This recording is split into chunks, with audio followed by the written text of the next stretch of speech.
Parlons maintenant de l'enquête Datafolha publiée aujourd'hui qui montre que les Brésiliens perçoivent une hausse de la criminalité dans leur ville.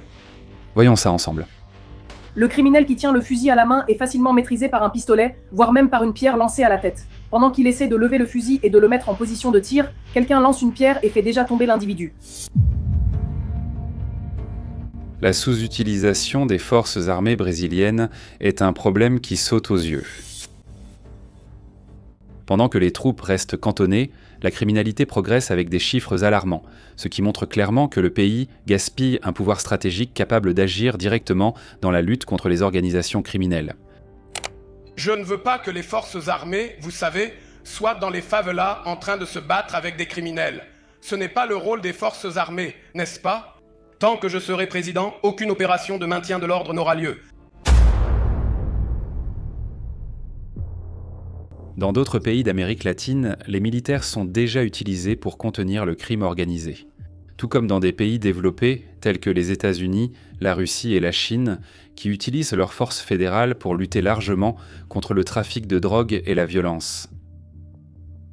Ce contraste met en évidence à quel point le Brésil reste attaché à une logique dépassée, en laissant de côté une ressource qui pourrait changer de manière significative la situation intérieure.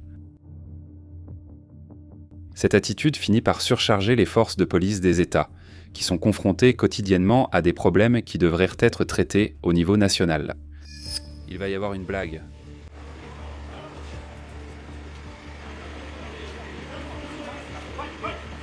Merci.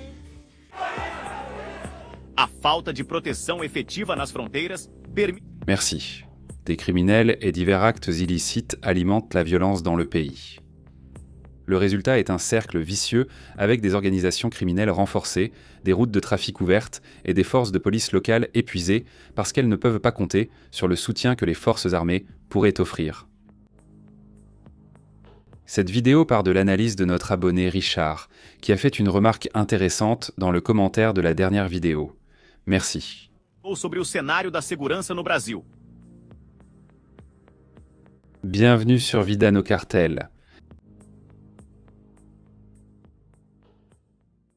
Les trafiquants faisaient de la loi dans la favela, n'est-ce pas? Donc ils rendirent la justice, ils réprimaient les crimes courants. Ces relations sociales ne sont plus aujourd'hui régies par le trafic.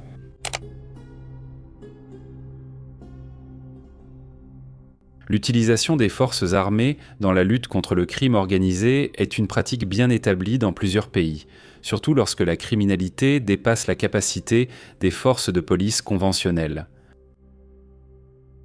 Dans ces situations, les militaires jouent un rôle central dans l'occupation des territoires, la collecte de renseignements et l'exécution d'opérations visant à garantir la loi et l'ordre, offrant une réponse rapide et structurée face à des situations d'instabilité.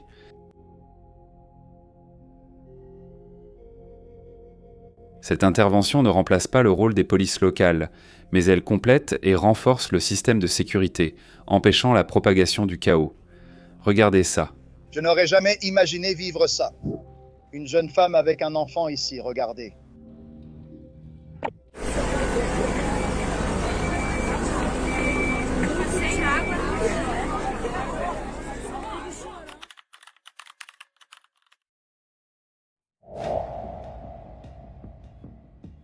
Au Brésil, la Constitution prévoit que les forces armées sont responsables de la défense de la patrie et de la garantie de l'ordre interne, ce qui ouvre la voie à leur intervention lors de moments critiques.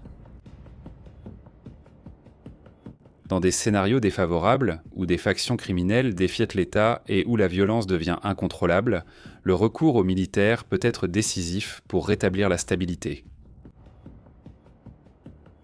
La présence des troupes, ajoutée à leurs capacités logistiques et opérationnelles, représente une ressource stratégique qui ne peut être ignorée lorsque le pays fait face à des menaces compromettant la sécurité nationale et la vie de la population. Ici c'est la Carioca, regarde cette belle femme, observe la réalité les gens, que se passe-t-il? Ce qui attire l'attention, c'est la façon dont le Brésil mobilise des milliers de militaires pour garantir la sécurité lors d'événements internationaux, mais n'applique pas la même logique pour faire face à la criminalité quotidienne. Fin aujourd'hui du décret garantissant la loi et l'ordre. Les habitants de la zone sud signalent déjà le retour de l'insécurité. Tu pouvais compter de l'argent ici au milieu du parc et te promener avec ton portable tranquillement à 4 heures du matin. Il n'arrivait rien, il n'y avait aucun problème, n'est-ce pas? Le G20 est parti, la sécurité est aussi partie le 20. L'ECO 92 et le sommet du G20 tous deux à Rio de Janeiro sont des exemples clairs de la façon dont le gouvernement fédéral reconnaît la capacité des forces armées lorsqu'il y a une pression extérieure. Cependant, après la fin de ces rencontres, la violence recommence à augmenter et le sentiment d'insécurité s'intensifie, révélant une contradiction préoccupante. Cette contradiction s'aggrave car la sécurité publique au Brésil reste un sujet politique, alors qu'elle devrait être une question technique et stratégique. La lutte contre la criminalité doit s'appuyer sur une planification nationale et une gestion rationnelle des ressources, sans dépendre d'idéologie ou de querelles partisanes. La décision du président actuel d'écarter les opérations de garantie de la loi et de l'ordre pendant son mandat renforce une vision archaïque qui limite les forces armées uniquement au rôle de défense extérieure en ignorant leur fonction constitutionnelle de garantir l'ordre interne.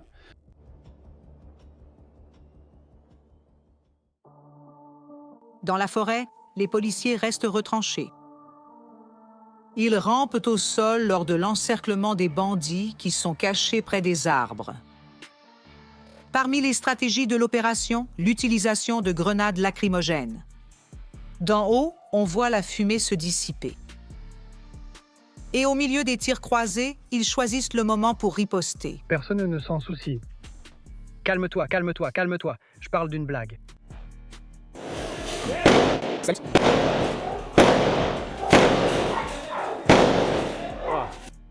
Pendant ce temps, des pays comme les États-Unis font preuve d'agilité et de pragmatisme. Lorsque la situation a échappé à tout contrôle à Los Angeles lors de manifestations contre les politiques migratoires, la réponse a été immédiate. La Garde nationale et les Marines ont été mobilisés pour calmer les esprits et rétablir la stabilité. Cet exemple montre que l'utilisation des forces militaires n'est pas seulement légitime, mais nécessaire en situation de crise.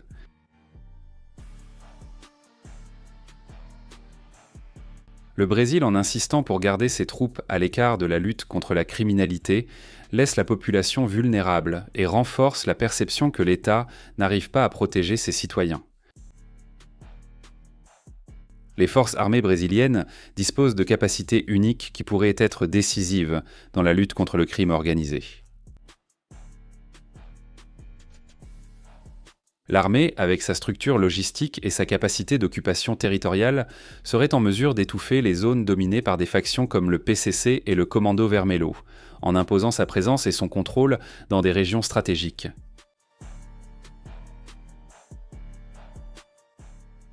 La marine, grâce à sa surveillance des routes maritimes et fluviales, pourrait couper les filières d'approvisionnement en drogue et en armes entrant par ports et rivières. Grâce à sa technologie de surveillance et d'interception, l'armée de l'air pourrait surveiller les frontières et routes aériennes clandestines, renforçant la lutte contre le trafic international.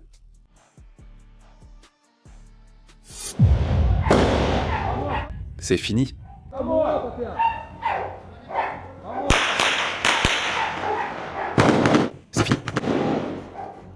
Ces factions criminelles fonctionnent comme de véritables entreprises, avec des ramifications qui vont bien au-delà du trafic de drogue. Le PCC, par exemple, contrôle des routes internationales de cocaïne, entretient des liens avec des cartels étrangers et exerce son influence à l'intérieur et à l'extérieur des prisons brésiliennes. Le Comando Vermelho, quant à lui, domine des territoires urbains, impose ses propres règles dans les communautés et maintient des réseaux de communication. Une corruption qui atteint les secteurs de la politique et de l'économie. Les deux factions s'infiltrent dans les structures de pouvoir, financent des campagnes électorales et corrompent des agents publics, ce qui leur garantit protection et expansion. Le résultat de cette infiltration est un scénario où le crime organisé ne défie pas seulement l'État, mais se confond aussi avec lui à certains niveaux. Des factions comme le PCC et le CV influencent des décisions politiques, manipulent des contrats publics et interviennent dans les politiques de sécurité. Cette symbiose entre la criminalité et le pouvoir institutionnel rend d'autant plus urgente le recours aux forces armées, qui disposent d'autonomie, de discipline et de capacités opérationnelles pour affronter des organisations qui sont déjà devenues de véritables États parallèles.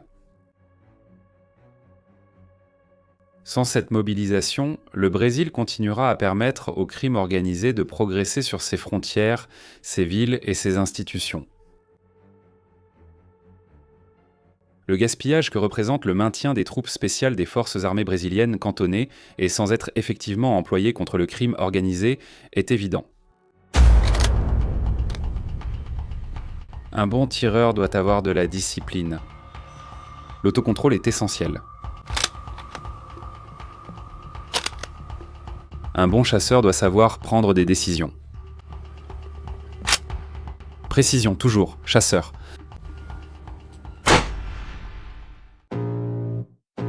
Vida no quartel.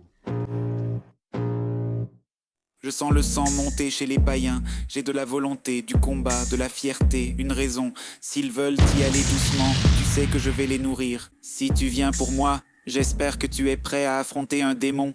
J'ai des yeux derrière la tête, je vois tout. Si tu considères ma présence comme acquise, tu sais que je m'en vais. Je prendrai ce qui m'appartient avec les toiles que je tisse. Des unités comme le commando amphibie et le Grumec de la marine, hautement entraînés pour des opérations d'infiltration et de combat en milieu maritime et fluviaux, pourraient en être décisives pour bloquer les routes d'entrée de drogue et d'armes par les ports et les rivières. Dans l'armée, les caveiras des commandos et des forces spéciales, ainsi que les spécialistes du combat en jungle et les parachutistes, forment des troupes d'élite avec une préparation unique pour opérer dans des zones difficiles d'accès. Ces unités ont la capacité d'imposer leur présence dans des territoires dominés par des organisations criminelles et de démanteler les bases logistiques du crime.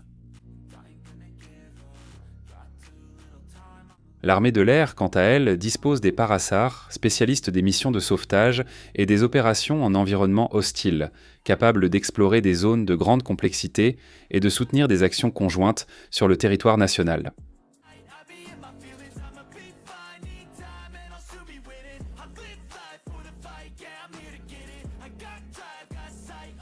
En ajoutant les unités d'élite des polices d'État comme le BEOP, la COR et les équipes de la Rota. Ces forces pourraient informer un dispositif de combat intégré contre le PCC et le Commando Vermelho, qui opèrent aujourd'hui comme de véritables organisations criminelles. Le tableau devient encore plus frustrant quand on se rappelle que les États-Unis ont déjà offert des ressources et un soutien pour que les polices locales brésiliennes agissent avec plus d'efficacité. Cependant, sans la volonté politique du président actuel d'autoriser des opérations de garantie de la loi et de l'ordre, il n'y a pas de progrès. La tendance est que la criminalité se renforce encore davantage, profitant de l'absence d'une réponse nationale intégrée. Le Brésil maintient des troupes hautement létales et entraînées immobilisées dans les casernes, tandis que la population souffre quotidiennement de l'avancée des organisations criminelles et de l'insécurité croissante. Dites dans les commentaires si vous êtes pour ou contre l'utilisation des forces armées dans la lutte contre le crime organisé.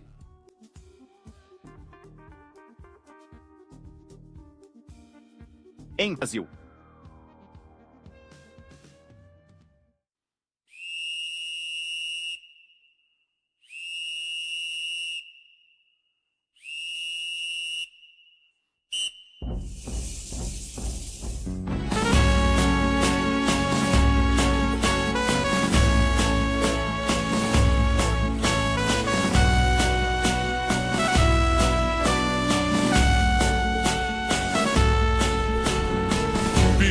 Nesse chão, faz a selva tremer, na sombra escuridão, brado de guerra ecoa na selva, brado de guerra,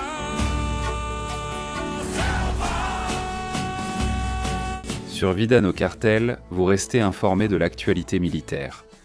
laissez un like, abonnez-vous et regardez l'une des vidéos qui s'affichent sur votre écran. En avant, combattants, à la prochaine!